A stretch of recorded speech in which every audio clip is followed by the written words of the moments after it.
a receptor system that no scientist fully understood until 1988.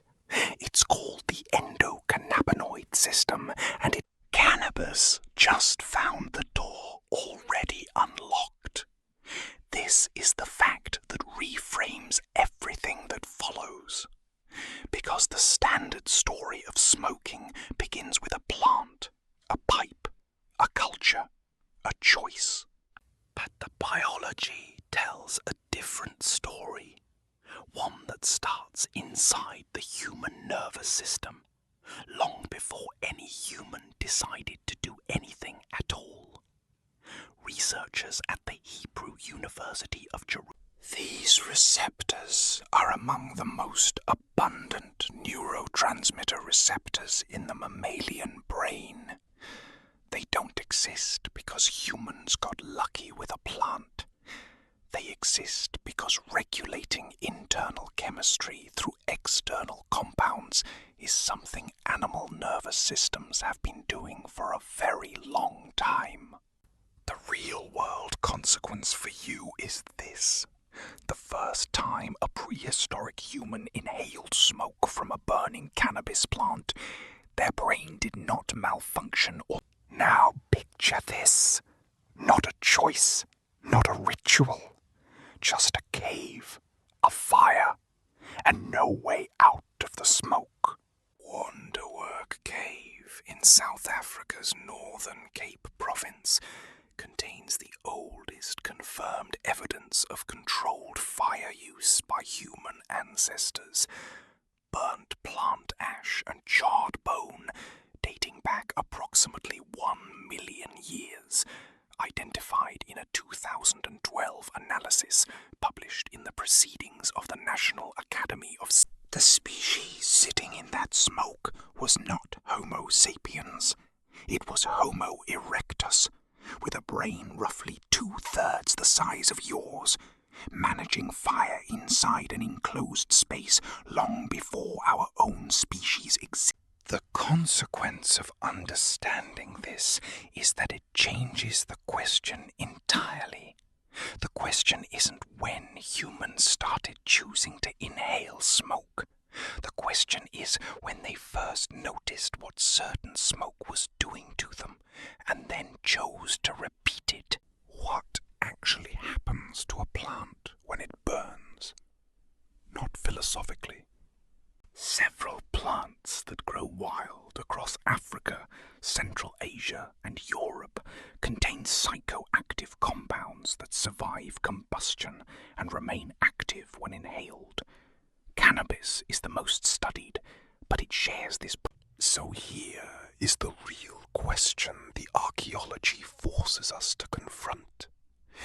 If your ancestors sat near fires constantly, and those fires sometimes consumed psychoactive plants, and the human brain was already wired to respond to those compounds, at what point does accidental exposure, the distance between accident and intention, is just memory? Pay attention to what makes you feel different. Then ask whether your ancestors, who depended on environmental awareness for survival, would have missed it. When you notice something affecting your body, write it down. When you notice something affecting your body, write it down. Reindeer in Siberia eat psychedelic mushrooms. Then they drink each other's urine to recycle the active compounds. That sentence is not a joke. It is a documented peer. In his 1989 book, Intoxication, he proposed it as a fourth biological drive, as fundamental as hunger, thirst, and sex. And he built that case on animal behavior, not human history. Elephants in sub-Saharan Africa actively seek out fermented marula fruit. Domestic cats respond to nepetalactone in catnip with behaviors that map almost exactly onto opioid response patterns, confirmed in a 2021 study in Science Advances. Wallabies in Tasmania have been observed eating opium poppies and running in circles. The drive to chemically alter the brain's baseline state appears to be embedded in mammalian neurology at a level that predates human cognition entirely, which means that when early Homo sapiens, or Homo erectus before them, first experienced psychoactive smoke, they weren't doing something distinctly human, they were doing something ancient animals do. What made it human was what came next, the decision to do it again on purpose, and then to tell someone else. Look up Siegel's work directly rather than through summaries. The animal behavior cases are more varied and more strange than any overview conveys. The drive to chemically alter the brain's baseline state appears to be embedded in mammalian neurology at a level that predates human cognition entirely, which means that when early Homo sapiens, or Homo erectus before them, first experienced psychoactive smoke, they weren't doing something distinctly human, they were doing something ancient animals do. What made it human was what came next, the decision to do it again on purpose, and then to tell someone else. Look up Siegel's work directly rather than through summaries. The animal behavior cases are more varied and more strange than any overview conveys. The ancient Egyptians had identified the mechanism without the vocabulary to name it. Across 3 independent medical traditions, the same conclusion emerged. Ancient Indian Ayurvedic texts dating to roughly 1000 BC describe Dhumapana, literally smoke drinking, as a formal therapeutic practice with documented plant protocols and clinical indications. Hippocrates, writing in the 5th century BC, recommended herbal fumigation for gynecological and respiratory conditions. 3 civilizations, no contact with each other on this specific question, same basic answer. The lungs are a door and smoke is a key. The correction to a common modern assumption is worth stating plainly. Smoking was not invented as recreation and later borrowed by medicine. It moved the other direction entirely. Medicine came first, recreation came later, addiction came last, and it came with industrial help.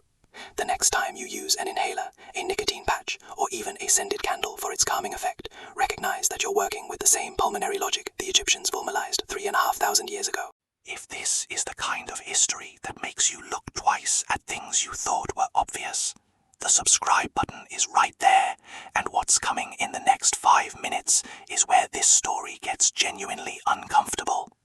The archaeology goes back further than almost anyone realizes, and the gap between a shaman and a tobacco executive turns out to be one of the larger moral chasms in recorded history. The next time you use an inhaler, a nicotine patch, or even a scented candle for its calming effect, recognize that you're working with the same pulmonary logic the Egyptians formalized 3,500 years ago.